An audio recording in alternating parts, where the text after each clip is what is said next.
Good morning and welcome to basically our last day of the test garden for the season.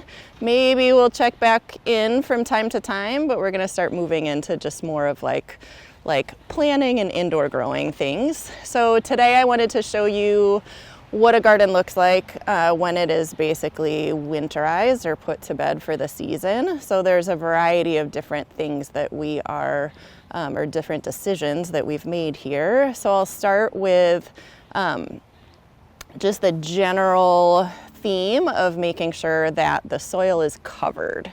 We definitely want our soil to be protected from the wind, and it gets really windy in the winter. This garden location specifically gets very windy. So I'll show you, we've talked about chop and drop before, so I'll show you kind of what I've done with those beds and then the other things that I'm deciding to leave up. So in this bed here, this is actually where we planted garlic. Because it gets so windy here, I also put burlap sacks here. But you want to mulch your garlic, so 3 or 4 inches of leaves. I put the burlap sacks to make sure that that stays in place. So that's there. This is vegetable beds where we did the chop and drop method.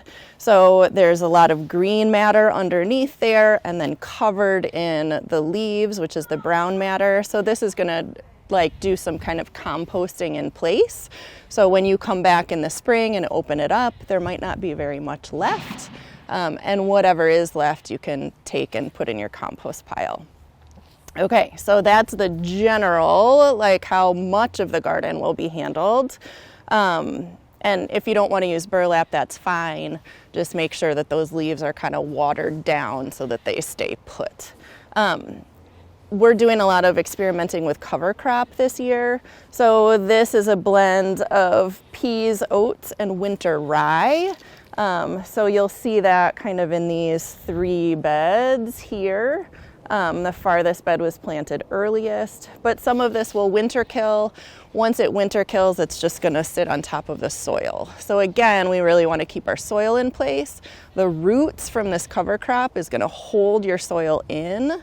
And then the peas are a nitrogen fixer, so they're going to be bringing nitrogen into the soil. So that's going to keep everything in place. We can turn our attention here. So a couple other things that you can leave up or should leave up. We have perennial herbs. So we've got thyme, we have oregano, we have sage, our lovely Thanksgiving herb. So all of these things, you see this bed is really covering the soil very well. I add a little bit of leaves in some of the woody places. Earlier I had taken a lot of the seed heads off, so you don't want the seed heads there. But another kind of good example is over here, which is lavender. So lavender is a little bit we're kind of in a borderline zone where maybe this will survive and maybe it won't.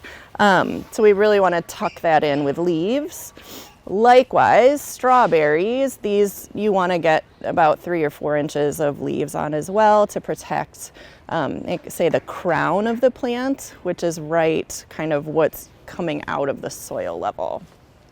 I'm leaving up these are zinnias. I'm leaving these up for bird food. I'm actually not sure if birds eat zinnia seeds, but we're going to leave them up anyway. That's another good kind of rule of thumb with any native plants. You can just leave those up for the season. And then our last, I guess we have 2 more categories. One is our root vegetables. And you can leave root vegetables in the ground for the season if you would like. They're pretty cold hardy, and so again, you tuck them in, but you can come back and harvest as you wish. And usually the cold will make the roots even sweeter. So we have some beets here. And down there, you can see they really are ready to harvest. So if I wanted to, I could harvest those. The leaves are a more hardy green, so those can get harvested throughout the winter too. And we'll zip over here. So these two beds here are the fall planting beds. So we did our luscious leaves over here and our cool roots over here. So with the root vegetables, we can leave a lot of those in place. So we have carrots, we have turnips, and we have radishes, which the leaves are not looking great, but I'm still just going to leave those and see how they do over the winter. And then leaves over here. So you can leave up the hardier leaves. So kales, collards, spinach, mustards, and lettuce to some extent. So I'm also leaving those just to be harvested throughout the winter. Two other quick things. We did like a season extension. So you can do this sort of thing where you're putting hoop loops up and then letting things grow underneath.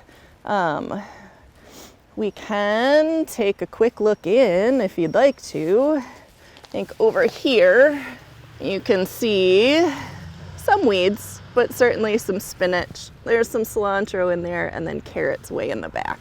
So this is kind of creating a microclimate to help keep things growing a little bit more over the winter. We get less sun, so they don't do great, but it still grows slowly.